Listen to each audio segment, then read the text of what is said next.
행복한 사람들의 이야기가 있는 스토리워십 행복토크에 오신 여러분을 환영합니다.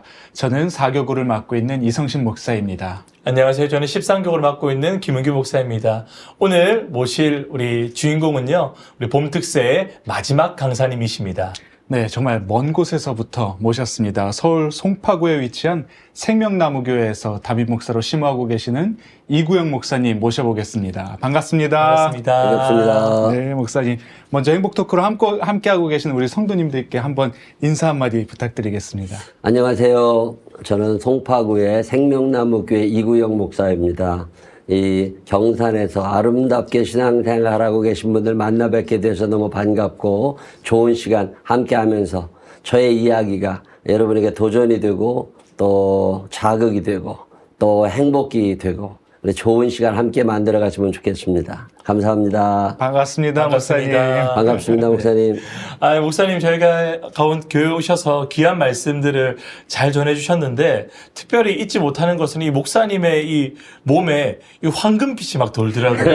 이 황금색 이 십자가 목걸이, 지금도 화면에 황금색과 이 빨간빛이 비치는 십자가가 있는데, 이게 어떤 내용이 담겨 있는 십자가일까요? 제가 꽤 오래 전에 지하철을 한번 탔는데, 스님이 승복을 입고 타셨더라고. 근데 그때 문득 무슨 생각이 드느냐면, 스님들은 24시간 스님이에요. 근데 목사는 24시간 목사가 아니야. 목사님들이 지하철 타고 버스 타고 택시 탈 때 목사님 가운 안 입잖아요. 그렇죠. 어떻게 중은 24시간 중인데 나는 24시간 목사가 아니네. 갑자기 그런 생각이 들어가지고 내 스스로 목사라는 표시를 해보고 싶어서 내가 예수 믿는다는 표시를 24시간 내보고 싶어서 남대문 시장에 이거 하나 주문해서 맞췄어요. 그래가지고 이걸 차고 다녀요. 근데 이게 십자가가 절기별로 만들어져 있습니다. 사순절에는 보라색, 네. 장례식 가면 까만색, 부활절에는 흰색, 보통 때는 빨간색 차고 다니고요. 제가 이 십자가 목걸이를 차고 다니니까 뭐 싸울 수도 없고 어디서 침 뱉을 수도 없고 욕할 수도 없고 착해지려고 했습니다. 늘 이 예수님의 십자가가 우리 목사님의 트레이드 마크처럼 이렇게 함께 하네요. 그죠? 양복 입을 때도 차고 다니는데 어지간하면 벗어놓지 않고 가능하면 이거 목에 걸고 다닙니다. 목사님 끝내주십니다. 목사님 그렇게 또 말씀해 주시니까 이거 목회자분들 오시면 항상 여쭙던 질문인데 목사님 혹시 어떻게 이 목회자로 부르심을 받게 되셨나요? 저는 중학교 다니고 고등학교 다닐 때 교회 가 있는 게 제일 행복했어요. 눈 오는 날 교회에서 눈 치우는 게 좋았고. 네. 모태신앙이셨던 거예요? 모태신앙인데 뭐 저희는 좀 어렵게 살지는 않았지만 극빈자는 아니지만 넉넉하지는 않았기 때문에 집에 공부할 수 있는 방이 따로 없었어요. 방 한 칸에 살 때니까. 그럴 때 공부하러 교회 가서 살고 그러다가 보니까 교회가 좋았고 고등학교 2학년 때 부흥회에 참석했다가 이게 뭔가 하나님이 나를 어떤 형태로든지 하나님의 사람으로 쓰기를 원하시는구나. 그런 어떤 느낌, 믿음이 생겼어요. 그래서 고2 말에 내 신학대학을 가야 되겠다. 그리고 결심을 했고 그리고 신학대학에 들어간 다음에 그러면 어느 길로 가야 되지? 목회? 교수를 해야 되나? 선교사를 해야 되나? 그런 고민을 많이 하던 중에 일단은 하나님께서 나를 하나님의 사람으로 부르고 싶어 하시는 거 너는 내 종이다 라고 하는 음성을 대학교 1학년 때 들었어요. 그래도 그 뒤로는 흔들림 없이 내 하나님의 사람으로 살아가야지 하다가 목회 시작하고 얼마 안 지나서 목사한테 받고 나서였던 것 같아요. 내 길을 뭐 교수나 어떤 기관 목사나 선교사가 아니라 필드 목사, 교회 담임 목사로 하나님 나라를 쓰기 원하시는구나. 그걸 알게 돼서 그 뒤로는 흔들림 없이 한 우물만 파고 살아온 것 같아요. 그러셨군요. 집 교회 이렇게 또 집교회. 수련회에서 하나님 만난 교회 오빠셨네요. 아주 모범적인 아주 케이스로 이렇게 또 지금까지 목회를 하고 계신데 이제 감리교단에서 또 지금 목회자로 활동하고 계신데 감리교단은 특별히 이 전도사 때부터 담임을 해야지만 목사 안수를 받을 수 있지 않습니까? 그렇죠. 예, 그러면 이제 96년도에 이 서울 송파구 문정동에 있는 문정교회를 개척하셨을 때가 전도사님 되셨습니까? 목사 안수를 막 받고 나서요. 93년부터 목회를 시작을 했는데 93년에 제가 목회했을 때 한 3년 지나서 목사들을 받았는데 네. 그 교회가 제 전임자가 있었는데 교인은 없었어요. 아. 교인은 1명, 2명, 3명 뭐 요 정도 교회인데 제가 3년 목회하고 났더니 교인이 한 25명, 30명으로 늘었어요. 네. 그분들하고 같이 그 자리에 더 있을 수가 없어서 교회가 조금 커졌으니까 네.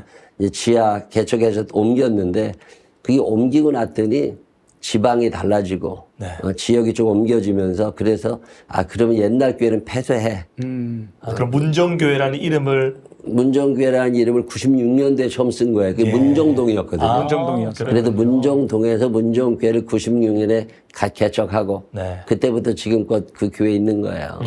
근데 지금은 우리 문정교회가 아니라 생명나무 네. 교회로 이름을 그게- 바꾸었는데요. 그죠? 왜 그러냐면 문정동에서 교인이 조금 늘어나면서 네. 교회를 한 7번 옮겨 다녔어요. 정말 많이 지하에 있다가 뭐 2층에 있다가 3층에 있다가 돈 있으면 한 방에 딱 땅 사서 지었을 텐데 상가를 이렇게 그런 전전하시고 게 조금씩. 아니니까 상가를 점점 넓혀가는 과정에 네. 문정동에서만 돌다가 네. 이제 땅을 사가지고 교회를 짓게 된 게 2009년인데 네. 그때 땅 산 자리가 장지동이에요. 다른 동이어서. 그게 장지동인데 문정교회를 가지고 올 수 없어서 네. 장지교회라고 하려고 보니까 이미지가 이게 장지가 장지가. 돼가지고 그리고 또 장지교회가 바로 앞에 있더라고요. 그래서 교인들한테 공모를 했어요. 내가 교회 이름을 새로 바꾸고 싶은데 당신네들 마음에 드는 교회 이름을 좀 정해줘라. 그리고 벽에다가 붙여놨더니 뭐 열몇 교회부터 시작해가지고 별 교회가 다 나왔는데 그 중에 하나가 생명수교회. 근데 그 숫자가 나무 숫자를 썼더라고요, 한문으로. 그래서 그걸 풀어서 생명나무교회라고 제가 정해서 그때부터 생명나무교회가 된 거예요. 그렇군요. 저희 교회 이름이 생명나무교회 처음 시작할 때는 대한민국에 생명나무교회가 거의 없었어요. 지금도 그래서 생명나무교회예요. 그렇군요. 그럼 목사님 이렇게 생명나무교회 사역을 지금까지 이어오시면서 정말 이 개척자의 심정으로 지금까지 이어오시면서 수많은 이 부흥의 스토리가 있을 텐데 우리 이 개척, 이 부흥의 스토리를 한번 또 이야기해 주시면 감사할 것 같습니다. 뭐 부흥은 제가 하는 게 아니고 하나님이 하시는 거니까 그 제가 뭐 정답은 잘 모르겠어요. 근데 저희 집안에는 사돈의 팔촌까지 목사는 한 사람도 없고 제가 처음 목사이다 보니까 물어볼 때도 없고 그래서 여기저기 돌아다니면서 어떻게 하면 목회를 잘할 수 있나 많은 분들에게 물어봤는데 뾰족한 답이 없더라고요. 그래서 뭐 나름대로 기도도 하고 설교도 하고 하지만 그것 갖고 다른 교회들하고 경쟁이 안 되잖아요. 기라성 같은 설교자들도 많고 그래서 어떻게 해야 되나 그래서 늘 기도하다가 하나님 내가 어떻게 하면 목회를 잘할 수 있는지 좀 가르쳐 주십시오. 근데 설교 가지고 승부를 할 수 없는 게 텔레비를 보면 너무 유명한 설교자들이 많아가지고 제가 다른 교회 목사님들 설교를 듣다가 제 설교를 녹음해서 들어본 적이 있거든요. 그 설교를 들었는데 우리 교인들이 갑자기 불쌍해지는 거예요. 이렇게 설교 못하는 목사를 너무 이 죄지은 느낌이 들고 뭐 나름대로 열심히 노력하지만 그게 따라갈 수 없는 네. 지식의 한계, 뭐 능력의 한계가 있으니까 그때 문득 생각한 게 그럼 저 유명한 분들은 절대 주지 못하는데 나만이 줄 수 있는 뭐가 있지 않을까. 네. 예를 들면 텔레비에 나오는 유명한 목사님은 우리 교인들에게 절대 못 줘. 근데 나는 줄 수 있어. 그게 뭘까? 그러고도 하나님께 내가 어떻게 목회하면 하나님 좋아하시겠습니까? 하고 기도하고 있을 때 주셨던 음성이 잠언 27장 23절이에요. 내 양떼 형편을 부지런히 살피며 소떼 내 마음을 두라. 그래서 그때 마음을 정했어요. 하나님 나는 이제 내 마음을 교회에 두고 양떼와 소떼에 두고 살 거니까 우리 가족이나 다른 건 주님이 알아서 해주세요. 그리고 잊어버렸어요. 그리고 우리 교인들에게 마음 두고 살다 보니까 그래도 저희 교회 표가 함께 죽고 함께 사는 신앙 공동체예요. 무슨 조직 폭력배들이냐고 얘기하는 사람도 있는데 고린도 후서 7장인가요? 까먹었네. 바울 목사님이 고린도 교인들을 향해서 너희가 내 마음에 있어 함께 죽고 함께 살고자 합니다. 어디에 있든지 내 마음에 우리 교인들이 있고 교인들의 마음에 하나님이 계시고 그러면 좋지 않겠나. 아, 그래서 늘 그 사람들하고 같이 살아온 세월. 이 목회라고 하는 게 무슨 설교도 중요하지만 설교보다는 삶이다. 그래서 말씀 준비도 열심히 하지만 어떻게 하면 사랑하며 살까? 어떻게 같이 살까? 이런 생각을 하고 한 30년 살아온 것 같아요. 사랑의 목양을 이렇게 품는 목양. 그리고 목회는 뭐 설교하고 기도하고 뭐 능력이 나타나고 그런 게 아니라 제가 느낄 때는 같이 살아가는 거다. 돈도 같이 나눠 쓰고 뭐 필요하면 집도 같이 나눠 쓰고 그러면서 같이 살아가는 게 목회가 아닌가. 예수님이 우리랑 사시려고 사람 몸 입고 이 땅에 오신 것처럼 목사가 교인들하고 같이 살아가는 거. 그게 목회가 아닌가. 그러고 살다 보니까 하나님이 불쌍히 여기시고 사람들 보내주셔서 개척해서 지금까지 교회가 꾸준히 잘 오고 있습니다. 그랬군요. 근데 목사님 이렇게 함께 쭉 살아가면서 이렇게 보여주는 이 목회를 해오시면서 살아가는 게 사실은 말로는 지금까지 목사님의 어떤 30년의 목회를 짧게 이렇게 추격하신 거지만 그 과정 가운데 사실은 굉장히 이 번아웃도 올 때도 있고 살다 또 보면 같이 살기 싫을 때도 있고 문제가 생겨서 들어보니까 몇 번 또 쓰러지시기도 하고 좀 이게 몸도 마음도 참 연약한 순간도 있었다고 제가 들었는데 그렇죠. 네. 목사님 그때는 어떠셨나요? 이렇게 이 목회를 해 나가시면서 그만두고 싶을 때도 있을 수 있죠. 체력의 한계, 뭐 능력의 한계, 뭐 재정적인 한계. 이런 한계들이 아무래도 많이 부딪혀지는데 그때마다 여러 가지 생각을 하게 돼요. 얼마나 사람이 없으면 하나님이 나를 부르셨을까. 이런 소명. 하나님이 한 번은 기도원에 가서 기도하는데 하나님께서 너 한 사람만 더 있어도 너 안 썼다. 이게 나밖에 쓸 사람이 없으신 하나님의 마음은 또 얼마나 답답하실까. 이런 생각을 하게 되면 에이씨 그래 가야지. 뭐 이런 생각이 또 나고 살아가다 보면 아까 목사님 말씀처럼 뭐 속 썩이는 사람도 있을 테고 수준 이하의 사람도 있고 우리가 감당하기 벅찬 사람도 있긴 한데 그래도 나까지 나가라고 그러면 갈 데도 없을 거 아니에요. 그래 내가 마지막 사람인 것 같다.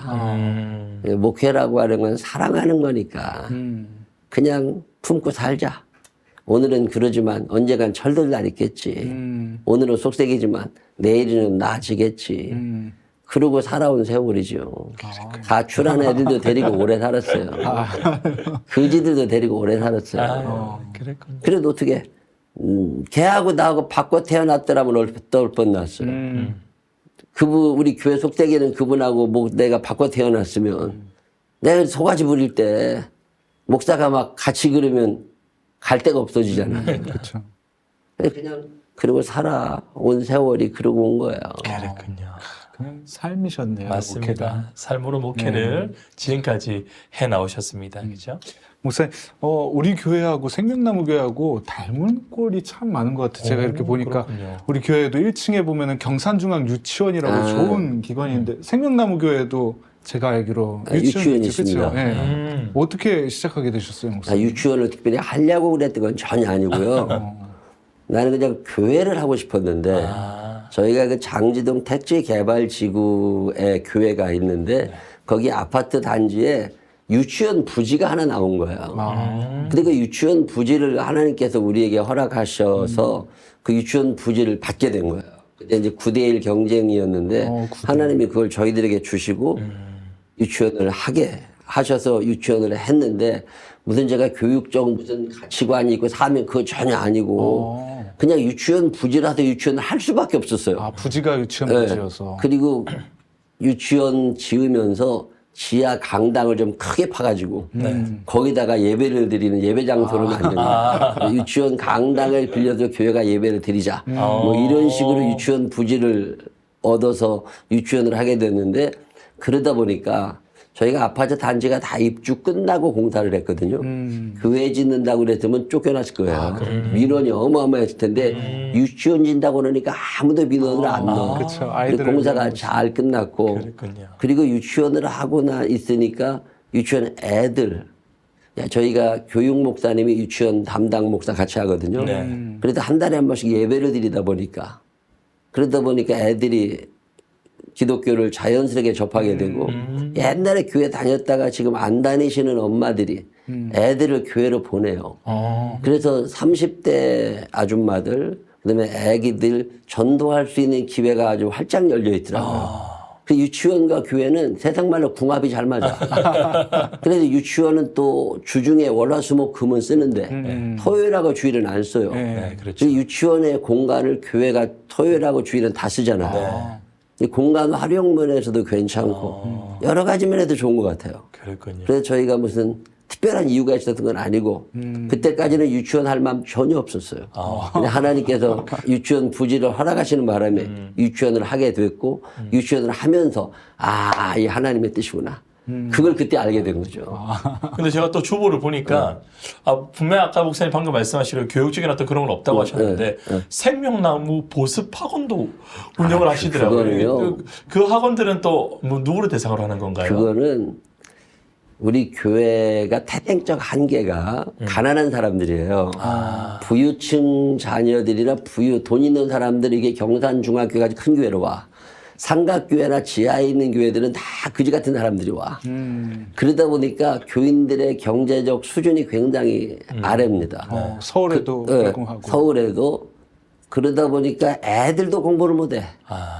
그러니까 엄마 아버지도 가난하고 애도 공부를 못하니까 뭐 중산층 사시는 분들의 자녀들은 학원을 보내지만 중산층에도 이르지 못하는 분들은 학원 보내기가 벅찬 거예요. 그 얘네들이 공부를 못해. 걔네들이 우리 교회 애들이야. 네. 어느 날 그게 속상한 거예요. 얘네들이 뭐 엄마 아버지가 가난한 거지 얘네가 문제가 있는 건 아니잖아. 그래서 학원 못 가는 애들을 교회로 불러다가 방과 교실을 시작했어요.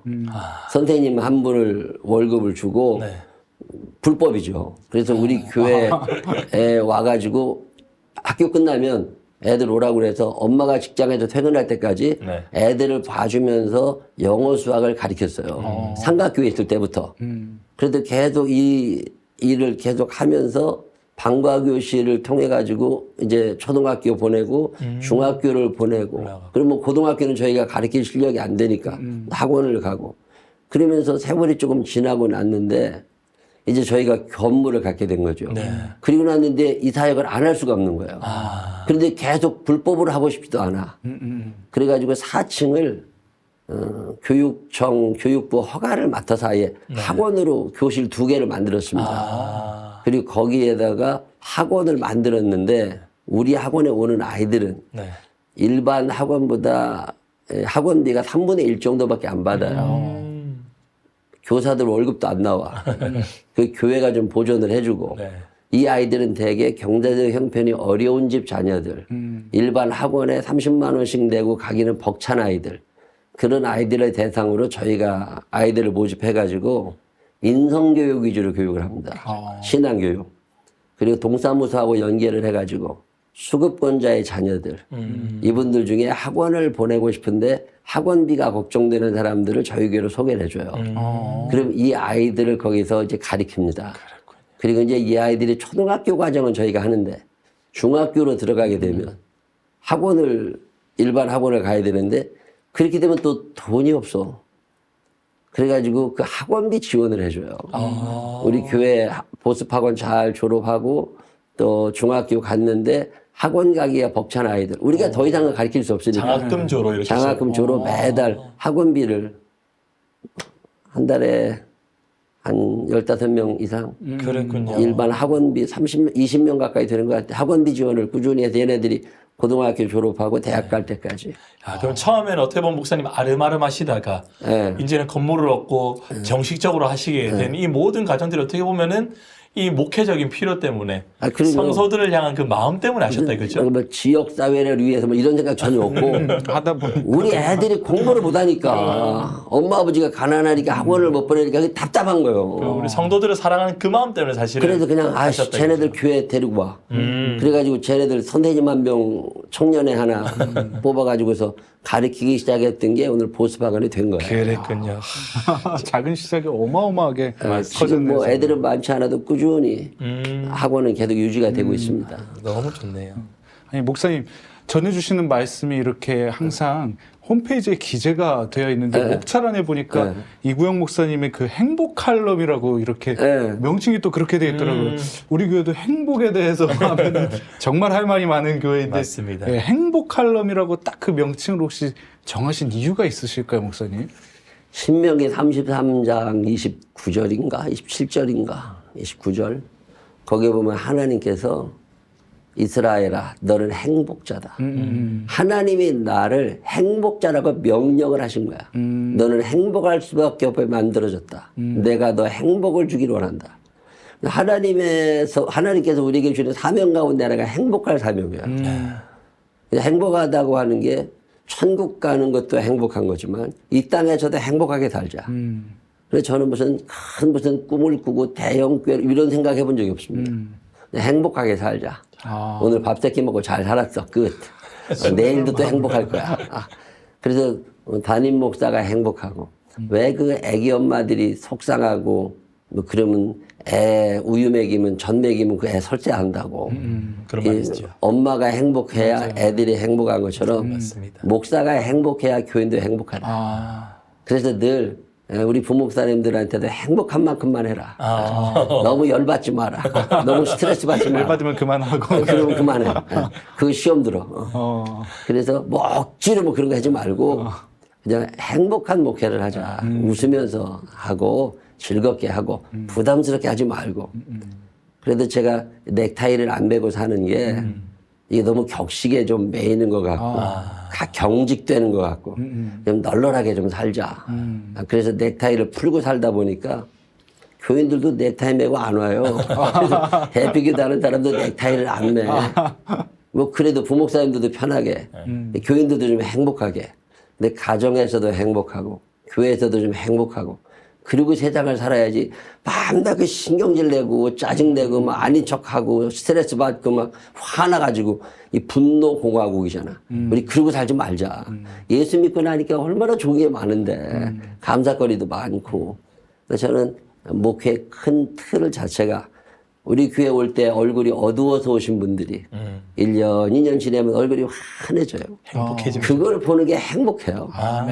이게 내 사명이다. 아멘. 저 찌그러진 얼굴 펴주는 게, 저 주름이 펴지고, 한숨이 사라지고, 그게 목회다. 그래서 행복 목회 늘 생각해요. 그러니까 목사님의 글도 행복 예. 칼럼이죠. 너무 좋네요. 그렇군요. 사실 우리가 지금 이제 보통의 교회들이 사실은 뭐 지난 수년 전에 이제 코로나가 오면서 많이 이런 어려움을 겪었죠. 어려움 많이 겪었죠. 성도 수가 현저히 줄어들기도 하고요. 그런데 생명나무교회는 코로나가 지나고 나서 희한하게 예배드리는 성도가 뭐 배로 그래서. 늘어났다고 저희가 많이 이런 소식을 늘었어요. 들었습니다. 목사님 이 부분에 대해서 어떻게 목사님 생각하십니까? 그건 뭐 하나님이 하시는 거예요. 내가 하는 거 아니라 그 답을 잘 모르겠어요. 정답을 알면 나도 써먹을 텐데 나도 답을 몰라. 그냥 하나님이 하시는 건데 우리 교회가 다른 교회들하고 조금 다른 거는 제가 장기 목회를 하다 보니까 교인들이 다 식구들이에요. 예를 들어서 지금 뭐 30 먹은 청년 있다. 그럼 얘 태어난 걸 내가 보내드려. 기저귀 차고 돌아다니는 걸 봤어. 그래 꼼짝 말아야. 그 엄마 만약에 50대 초반이다. 그러면 결혼식 내가 주례한 사람들이야. 30년 목회를 같은 교회에서 하니까. 네. 그러다 보니까 오랜 세월 정이 들은 거예요. 근데 교회 안 나와도 예배를 드리지 못해도 늘 문자로 왔다 갔다 하고 유튜브 예배 저희가 코로나 시작되자마자 유튜브 예배를 일찍 시작했어요. 교회 뭐 정부에서 오지 말라고 그러니까 굳이 오려고 애쓰지 마라. 이런 기회에 좀 쉬어. 뭐 안식할 때도 있는 거니까 집에서 예배 드려. 그리고 집에서 예배 잘 드리고 믿음 생활만 하다가 세월 좋아지면 다시 만나면 돼. 그런데 일찍 유튜브 예배 바꿔서 시작을 했고 그런 속에서 믿음 생활 꾸준히 유지할 수 있도록 소그룹 예배는 계속 드렸어요. 저는 못 가지만 택배는 가잖아요. 누가 코로나 걸렸다 그러면 과일 상자들 보내주고. 택배로 막 보내시고. 택배로. 그러고서 한 3년 지나다 보니까 저희 교인들은 옛날부터 재적 인원이고 출석 인원이었어요. 그래서 무슨 빠지고 이런 사람이 흔치 않아요. 다 식구들 같은 사람들이니까. 그러다 보니까 코로나가 끝나고 나니까 다른 교회 다니시는 분들이 오히려 더 그 자연스럽게. 사람들은 이제 교회 가기가 싫어. 그동안 가기 싫었는데 에이 잘 됐다. 이런 사람들이 우리 교회로 자꾸 오기를 시작하는 거야. 야, 생명나무 교회 따뜻하대. 우리 생명나무 교회 예배가 재밌대. 그래가지고서 자꾸 우리 교회로 오다 보니까 코로나 끝나고 났더니 코로나 전보다 교인이 많이 늘어났어요. 요즘에도 꾸준히 새신자가 와요. 오히려 그 코로나 때 이제 목사님께서 이제 성도들을 케어하시고 가족과 같은 마음으로 지금까지 쭉 왔던 것이 예. 코로나 때도 사실은 흔들림이 없었고 그럼요. 빛을 발휘하는 흔들림이 없이 이 코로나를 지나가다 보니까 오히려 이게 더 큰 복음의 열매가 맺혀지게 되었다, 그죠? 그냥 오래 같이 살다 보니까 정 들어가지고 멀리 이사 가도 와요. 그래서 교회가 그냥 잘 굴러가고 하나님 은혜로 산다고 지나보면 이게 하나님의 은혜구나 싶을 때가 너무 많아요. 너무 좋네요. 너무 좋습니다. 목사님, 특세 때 이 말씀 전해주신 게 너무 감동이 됐어요. 이거 1+all이라는 제목으로 그렇게 본질의 복에 대해서 정말 강조하시면서 말씀해 주셨는데 특세 때 아마 못 들으신 분도 조금 계실 것 같아요. 그런 성도님들을 위해서 본질의 복을 구하는 삶이 무엇인지 좀 간단하게 이렇게 조금 말씀해 주실 수 있으실까요? 예수를 믿긴 믿는데 몸은 교회 나와 앉아 있는 거예요. 근데 우리의 뇌는, 우리의 생각은 기독교적 사고를 하고 있지 않아요. 몸은 교회에 있는데 생각은 세상 생각을 그대로 하고 거기에 교회라는 옷만 입힌 사람들이 너무 많다 보니까 오염이 된 거야. 성경에 나와 있는 하나님께서 우리에게 주시려는 복보다는 세상의 복을 구하는 거죠. 돈이기도 하고 건강이기도 하고 애들 잘 되는 거, 좋은 집, 좋은 직장, 뭐 튼튼한 노후 생활, 그게 과연 복일까? 그래서 예수님께서 이 땅에 오셔서 강조하셨던 복은 천국이에요. 예수를 믿으면 가난할 수는 있지만 지옥 갈 수는 없어요. 예수를 믿으면 아플 수는 있지만 지옥 갈 수는 없어요. 그래서 저는 성경에 나오는 복 중에 최고의 복은 천국이라고 생각해요. 근데 천국에 대한 믿음이 생기잖아요. 그러면 이 땅에 사는 게 재밌어요. 여기를 빨리 버리고 천국 가는 게 아니라 그 천국을 맛볼 수 있는 시식 코너 같은 게 이 세상이거든요. 시식 코너. 근데 교회가 경산중앙교회가 시식 코너인 거지. 여기에 오면 천국이 느껴져. 집에 가면 거기도 천국이 느껴져. 근데 그런 사람들의 특징이 뭐냐면 사랑이 많아요. 이게 성경에 말하고 있는 이 본질의 복은 천국인데 이 행함이 없는 믿음은 죽은 믿음이라고. 사랑할 줄 아는 사람들은 천국 갈 자격이 있어. 근데 사랑이 안 되잖아요. 그거 가짜요. 온유한 자가 복이 있나니 그들이 땅을 기업으로 얻을 것이며 온유하다는 말은 길들여진 거거든요.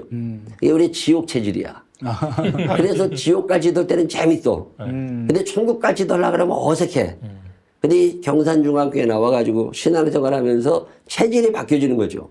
지옥 체질이 변해서 천국 체질로 되어가는 거죠. 이 체질 개선이 되는 과정에 사랑이 나타나고 그래서 왠지 사랑하고 싶어. 왜? 천국이 믿어지니까. 거기 가면 하나님이 나를 기다리실 것 같아. 거기서 예수님이 나를 기다리실 것 같아. 상급을 준비하셨을 것 같아. 그래서 여기서 좀 사랑하며 살고 싶어지고 그래도 천국의 복을 사모하게 되고 그게 예수 믿는 사람들의 삶이 아닌가.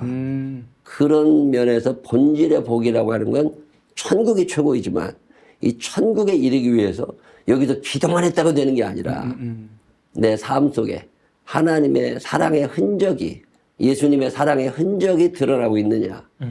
그런 사람들, 말씀에 길들여진 사람들, 그 길들여짐 속에서 천국의 복이 누려지지 않을까. 그런 생각을 하는 거죠. 너무 감사하네요. 이 땅에서 사랑을 연습하면서 천국을 우리가 맛보는 그것이네요. 시식 코너처럼.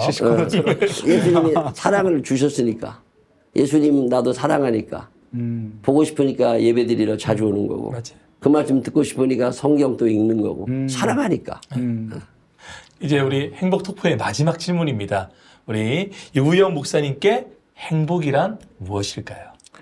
행복은요, 뭐 자족이라는 사람도 있고, 뭐 여러 가지 얘기들 하지만, 제가 느끼는 행복은 사랑하며 살아가는 거예요. 사랑할 때 행복해요. 사랑받을 때 행복한 것도 있겠지만, 아, 내가 이렇게 사랑할 수 있구나. 원래 나는 사랑받는 걸 좋아하는 사람이지 사랑하는 걸 좋아하는 사람은 아니라고. 그래서 불행해지는 거예요. 이기주의라는 건 사랑받고 싶은 거거든. 개인주의, 인본주의, 사랑받고 싶은 거거든. 근데 예수님이 말씀하시는 거는 사랑하라는 거잖아요. 그게 어느 날 사랑하는 게 좋아. 손해보는 게 좋아. 억울한 걸 감당하는 게 괜찮아. 그래서 거기서 나오는 행복이 있어요. 아, 예수님이 십자가에 달려 돌아가시면서 억울하신 게 아니라 행복하셨을 것 같아요. 십자가는 행복한 거예요. 그래서 행복이라고 하는 건 십자가예요. 그 십자가가 행복한 거예요. 왜? 사랑이니까. 사랑하면 행복해져요. 아멘. 아멘. 목사님, 십자가가 사랑이고 곧 행복이다. 아, 너무 감사합니다. 목사님, 오늘은 송파구에 위치한 우리 생명나무 교회에서 담임 목사로 심호하고 계시는 이구영 목사님을 만나 뵀습니다. 정말 이곳에서 별거 안 하고 그냥 삶의 이야기를 나눴을 뿐인데 이 자리가 이미 행복으로 가득 찬 것 같은, 행복이 넘쳐납니다, 지금. 촬영을 하면서 제가 행복해지던 시간이었습니다, 목사님. 참으로 너무 감사드리고요. 아마 오늘 화면으로 함께 하시는 우리 성도님들도 정말 웃으면서, 아, 저게 정말 하나님께서 우리에게 바라시는 진정한 행복이구나라는 것을 다들 느끼셨으리라고 믿습니다. 네. 이제 마지막으로 저희가 인사를 하고 마무리할 텐데요. 앞으로 이렇게 손을 내미시고요. 목사님, 주님 안에서 하면 우리가 행복하세요라고 인사를 오케이. 하고 마무리하겠습니다. 오케이. 함께 인사하고 끝낼까요? 주님 안에서 행복하세요. 행복하세요.